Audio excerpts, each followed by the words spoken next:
दिन के अंदर पेमेंट दे दिया, वो कौन सा मामला था? क्या सहकारिता मंत्री अमित शाह के लोग थे? क्या सहारा प्रबंधन के लोग थे? क्या मोदी जी के लोग थे? क्या बीएल वर्मा जी के लोग थे? क्या वो सहकारिता मंत्रालय के डिपार्टमेंट के लोग थे? क्या पुलिस प्रशासन के लोग थे? क्या रक्षा मंत्री के साथ रहने वाले उन लोगों का पैसा था? उनके साथ में कोई डिफिशिएंसी नहीं आया, और पूरे हिंदुस्तान में 99% डिफिशिएंसी। सहारा एक घोटाला करने वाली कंपनी है, आप कह रहे हैं सबसे बड़ा फाइनेंशियल फ्रॉड करने वाली कंपनी है। इसका क्या सबूत दे रहे हैं आप? हमको 5 सबूत दीजिए या 2 सबूत दीजिए, ऐसा सबूत। पहला सबूत जिसमें ये साबित हो सके कि सहारा घोटाला कर रही है, और पहला सबूत है। और अशोक जी, आप पहला सबूत मेरा 15 मई 2023 में हमने एफआईआर किया, 2018 से हमारा भुगतान नहीं हुआ 70 लाख का, पहला सबूत मेरे साथ घोटाला। दूसरा, मेरे इन्वेस्टर के साथ घोटाला, जिसने आत्महत्या करी ट्रेन की पटरी से मरने के बाद, ट्रेन की पटरी से कट के मरा, उसका भुगतान नहीं हुआ। तीसरा सबूत, पूरे हिंदुस्तान में 3000 से ज्यादा इनके खिलाफ एफआईआर है। एफआईआर व्यक्ति तब करता है जब उसका कोई रास्ता नहीं बचता। चौथा सबूत, कि पूरे हिंदुस्तान ने सीआरसी को अपने पेपर से भर दिया, तब सहकारिता मंत्री अमित शाह जी ने आकर के उत्तराखंड में 28 मार्च 2023 को घोषणा किया कि भाजपा सरकार 10 करोड़ इन्वेस्टर का पैसा दिलवाएगी। कितने सर सबूत चाहिए आपको? आज सुप्रीम कोर्ट में केस चल रहा है, क्या ये सबूत नहीं है? क्या कपिल सिब्बल जैसे बड़े अधिवक्ता सुप्रीम कोर्ट में खड़े हो रहे सहारा प्रबंधन की ओर से, क्या वो सबूत नहीं है? क्या भारत सरकार 18 कंपनी को लेकर के सुप्रीम कोर्ट में कह रही है कि बीच का रास्ता निकलना चाहिए, क्या ये सबूत नहीं है? कौन सा सबूत दूं? कितने सबूत दूं मैं? क्या मैं अपनी जान दे करके सबूत दूं? बॉडी रख करके कितने सबूत दूं? सबूत गिनते जाइए, 5 नहीं 50 सबूत मिलते जाएंगे। ऐसा दिया आगे का दिया। सतीश जी जो बोल रहे हैं वो सही बोल रहे हैं, सहारा घोटाला करने वाली कंपनी है। बिल्कुल बिल्कुल सही बोल रहे हैं सर, बिल्कुल सही बोल रहे हैं। अभी मैं आपको बता दूं, सतीश जी नहीं बता पाए, एक सहारा इंडिया एक स्कीम लेकर के आया था हेल्थोरियम से। हेल्थोरियम आपने नाम सुना होगा, वाइन वगैरह, उस तरह से सहारा इंडिया ने एक वाइन के नाम पे हेल्थोरियम स्कीम लेकर के आया था।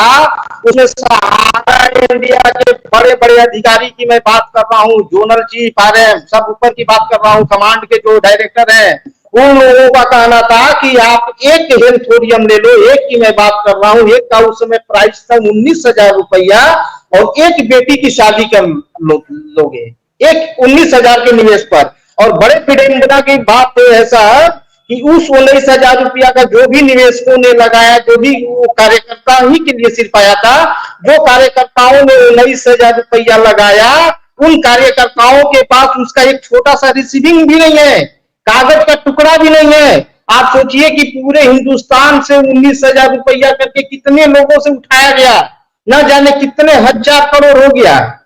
उस पैसे का आपके पास प्रमाण है? कहां जाएंगे मांगने? तो क्या ये फ्रॉड नहीं है? इसको फ्रॉड नहीं बोलते हैं?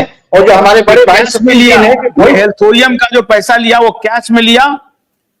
बिल्कुल कैश में सर, बिल्कुल कैश में, और सारे कैश में उठा के इकट्ठा करके बोरा में भर भर के बंडल बना बना के दिया कि ये एक कॉइन से एक बेटी की शादी करनी है। हमारे यहाँ जो ट्रेजरी प्रमुख हुआ करते थे नीरज कुमार पाल, उनका कहना था एक हेल्थोरियम से एक बेटी की शादी करोगे आप। आज फोन लगाया जाता है नीरज कुमार पाल को, फोन नहीं उठाते हैं, फोन नहीं उठाते हैं। मैं आज भी कॉल करता हूं कि कभी तो एक मिनट अशोक जी, वो क्या देते थे? एक क्वाइन देते थे उसके बदले में?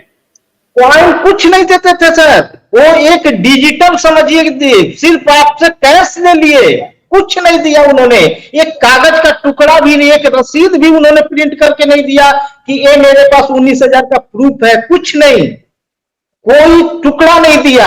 अब उसको कंपनी कहां लगाई, क्या ले गई, इजराइल ले गया कि मैसेडोनिया ले गया कि अमेरिका ले गया, सर वो पता नहीं है, किसी को पता नहीं है। और उसका जब भुगतान देने की बात आई, भुगतान कुछ लोगों को मिला, ये नहीं हम बोलेंगे नहीं मिला, भुगतान कितना मिला?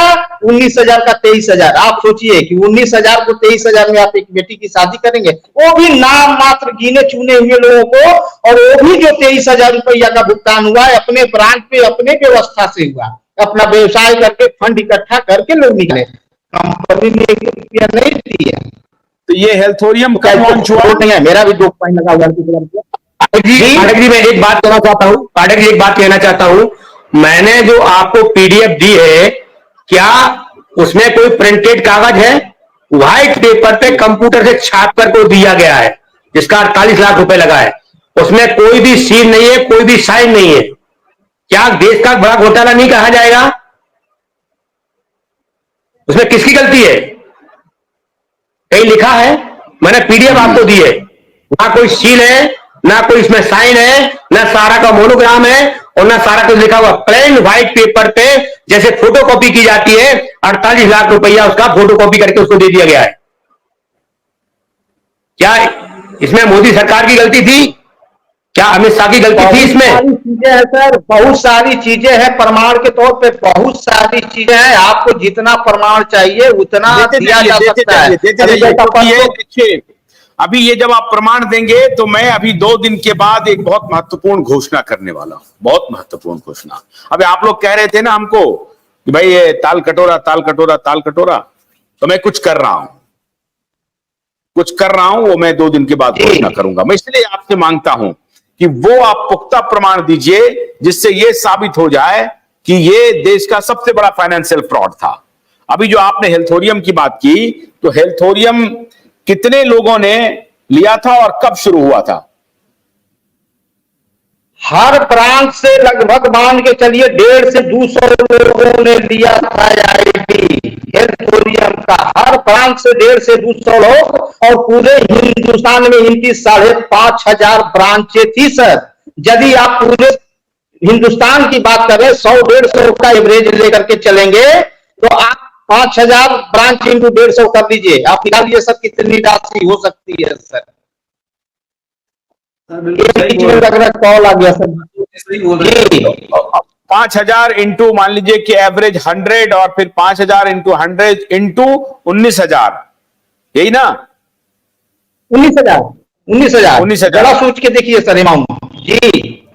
तो कैलकुलेटर फेल कर जाएगा, कैलकुलेटर फेल कर जाएगा। कितना हो सकता था? हाँ ठीक है। मेरे यहाँ नया ब्रांच था उस समय, 2012 का, एक मिनट रुकिए, इतने पैसे का किसी के पास कोई प्रमाण ही नहीं है, ये कह रहे हैं ना? कोई साबित नहीं है सर। आज यदि किसी साथी के पास हो ला के दिखाएं, मैं गलत बोल रहा हूं तो प्रमाण करें। कोई प्रमाण। और यही बात हमको एक दिन साहब महाराष्ट्र से जो व्यक्ति थे, जो रिटायर हुए थे गवर्नमेंट जॉब से, उन्होंने कहा कि मैंने पैसा दिया हेल्थोरियम का और मेरे पास वो कोई प्रमाण ही नहीं है, जो बोल रहे थे वो सज्जन। अच्छा, तो साहब ये तो अच्छा, जो पैसे देने वाले हैं वो मौजूद हैं, मान लीजिए पैसा मौजूद है, पैसा सहारा के कार्यकर्ताओं का लगा था सर, कार्यकर्ताओं का पैसा, ज्यादातर कार्यकर्ता जो कार्यकर्ता बंधु थे उनका पैसा लगा था इस स्कीम में, सभी लोगों का नहीं लगा था। लेकिन एवरेज 100 है, 100 से 150 का एवरेज है प्रति ब्रांच। उस समय मेरा ब्रांच नया हुआ करता था, 2010 में हमारी ब्रांच की ओपनिंग थी, और हमको लग रहा है ये मेरे ख्याल से ये 2014-15 के टाइम में एक स्कीम आया था।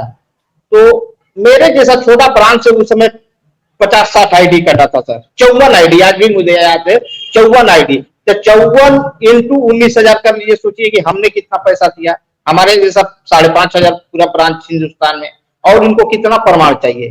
क्या कन्हई साहब बोल सकते हैं? कन्हई साहब को तो मैं परसों बहुत कुछ पूछना चाहता था, लेकिन चूंकि इतना हल्ला हुज्जत होता है कि बात ही नहीं हो पाती है।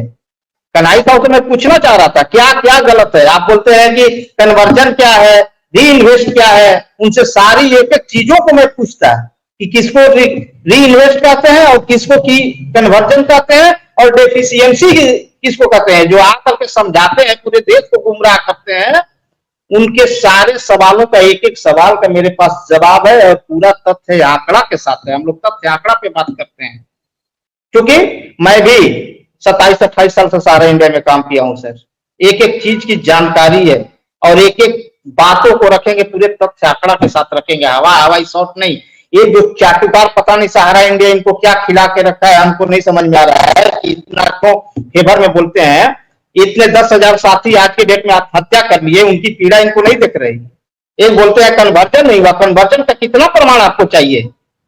2-4 घोड़ा अवेलेबल करवा दिया जाएगा प्रमाण आपको। सीधे सीधे कल प्रमाण पे बात करेंगे। कल सुनिए, कल प्रमाण पे बात करूंगा। एक सतनाम भाई कुछ बोलना चाहते हैं, बोल करके आज क्लोज करते हैं।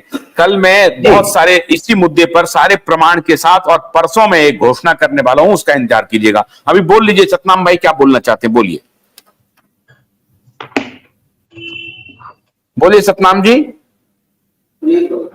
फ्रिज हो गए हैं, कोई बात नहीं है। तो कल अशोक जी, कल 2 बजे मुलाकात करते हैं, या जो भी टाइम होगा अनाउंस करेंगे हम, और कल बात करते हैं। और परसों हमारी एक विशेष घोषणा के लिए इंतजार कीजिए। बहुत बहुत शुक्रिया आप सबका, बहुत बहुत शुक्रिया, प्रणाम।